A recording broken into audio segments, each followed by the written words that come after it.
കേരള പുലയർ മഹാസഭ ജില്ലാതല നേതൃത്വ സംഗമത്തിന് തുടക്കമായി.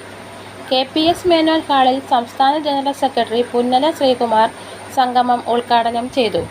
സുപ്രീം കോടതിയുടെ സംവരണ വിരുദ്ധ വിധിക്കെതിരെ സമുദായ പ്രവർത്തകരെ സമരസജ്ജരാക്കാനാണ് ഇന്ന് രാവിലെ 11 മണിക്ക് നേതൃസംഗമം സംഘടിപ്പിച്ചത്. കോട്ടയത്ത് തുടങ്ങിയ സംഗമത്തിന് തുടർച്ചയായി അടുത്ത മാസം 10 വരെ വിവിധ ജില്ലകളിൽ സംഗമം സംഘടിപ്പിക്കും. പട്ടികജാതി വിഭാഗങ്ങളുടെ നിലനിൽപ്പിനെ തന്നെ ഗുരുതരമായി ബാധിക്കുന്നതാണ് മേൽത്തട്ട് പരിധി കൊണ്ടുവരണമെന്ന സുപ്രീം കോടതി വിധി. ഇതിനെതിരെ നിയമം പാസാക്കാതെ കേന്ദ്ര സർക്കാരിനെതിരെയും വിധിക്കെതിരെ ഒന്നും മിണ്ടാത്ത സംസ്ഥാന സർക്കാരിനെതിരെയും സമരം ചെയ്യുകയല്ലാതെ മാർഗമില്ലെന്ന് പുന്നല ശ്രീകുമാർ ചൂണ്ടിക്കാട്ടി. Advocate A. സനീഷ് കുമാർ അധ്യക്ഷനായി. അഖിൽ K. ദാമോദരൻ, മനോജ് കൊട്ടാരം തുടങ്ങിയവരും നേതൃയോഗത്തെ അഭിസംബോധന ചെയ്തു. വിവിധ ദലിത് സംഘടനാ നേതാക്കളടക്കം ആയിരക്കണക്കിന് ആളുകൾ നേതൃസംഗമത്തിനെത്തി. News bureau, Kottayam.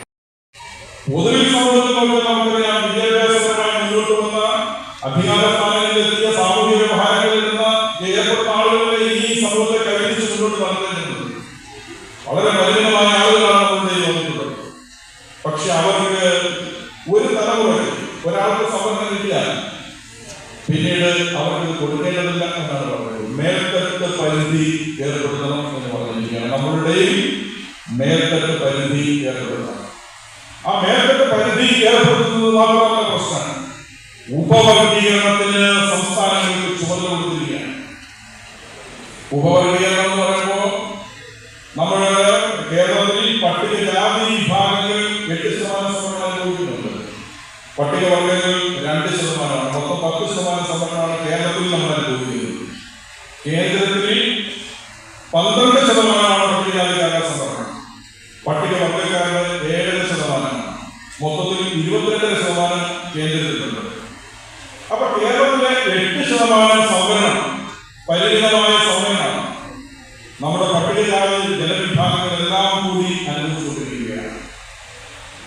പക്ഷെ ഭരണഘടന പറയുന്നത് ആർട്ടിക്കിൾ 14 പറയുന്നത് സംവരണം ജനസംഖ്യാനുപാതികമായിരിക്കും.